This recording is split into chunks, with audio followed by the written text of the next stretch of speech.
What's up, everybody?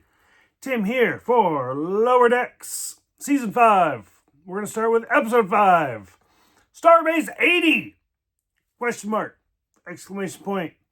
Question marks I feel like are pretty common for Star Trek. I mean, not pretty common. I want to say there's at least like 10 episodes with a question mark in them. Exclamation point. I want to say this is only like 3. There's very, very few episodes with exclamation points. But Starbase 80. I don't know. I tried to like it. I don't know if I'm just like burnt out. I'm not burnt out because I love Lower Decks.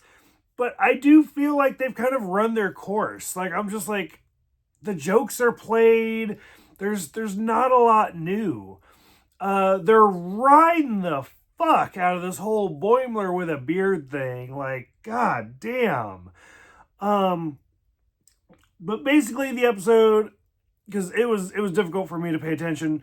The Cerritos breaks down, and the only thing they can get to is Starbase 80 at full impulse. I do love the whole, like, well, we can get to Deep Space 6 in 400 years. Yes, let's do that.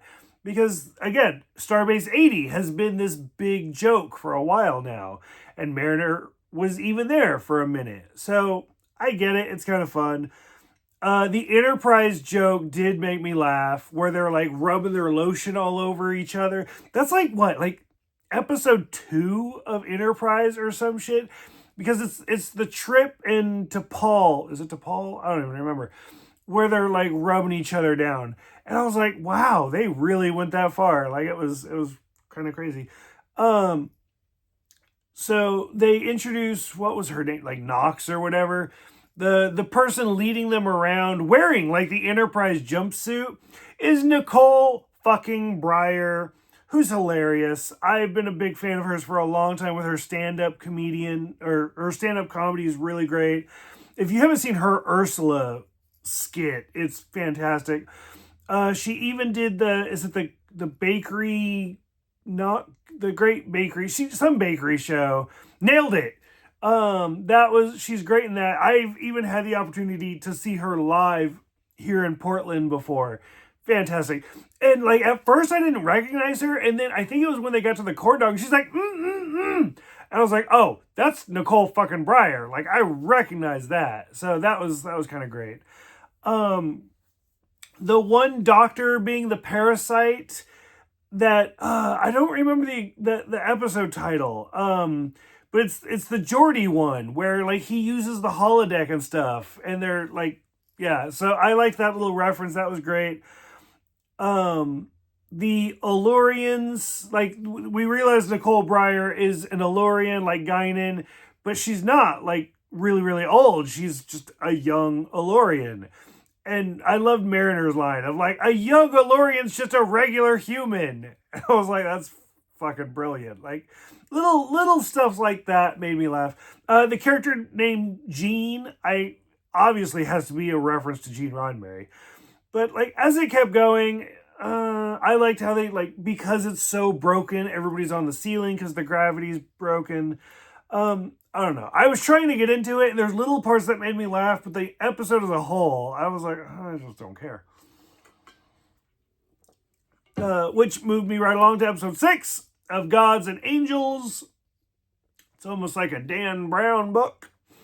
But same thing. Like some of the jokes were great, but for the most part, I just wasn't getting into it. The whole cubes versus spheres thing, very, very reminiscent of Let This Be Your Last Battlefield, where they're like black and white. Just because it's like a racial thing. And so that part I kind of liked. The character that they introduced, did they say she was a daughter of Zeus? I think so, because they make a reference to the Apollo episode of the original series. I have the Enterprise ship somewhere over there. With the green hand grabbing it. I think they said she was the daughter of Zeus. So that'd be like Apollo's sister. Unless they said she was the daughter of Apollo. I don't even remember. I don't even care. But the fact that they like completely referenced that, was great, which I noticed in the opening credits now, because every season adds more ships to the whole Borg part. Where if you go back to the first season to this season, like there's a fuck ton of different ships, and the Apollo hand is now one of them. But just the whole thing with the demigods and Squarion or whatever they call it, it's just such a Romeo and Juliet episode. The B storyline of just, again, like I'm so over the Boimler thing and him like trying to get to Anna, Dr. Anna, to like appreciate him and give him the flippin' nickname. I don't know. I think I'm just burnt out a little bit. At least as far as Lower Decks. I can't tell if it's me or if it's the show. Like I feel like Super Nintendo Chalmers. Like, no, it has to be the children. Or that could be, that's actually a great like Dr. Crusher reference. Like if it's not me that's wrong, it's the entire universe that's wrong. But I don't know. I'm somewhat happy I'm kind of coming to the end of this. So curious what you guys were thinking. Go ahead, let me know. And I will see you guys next time.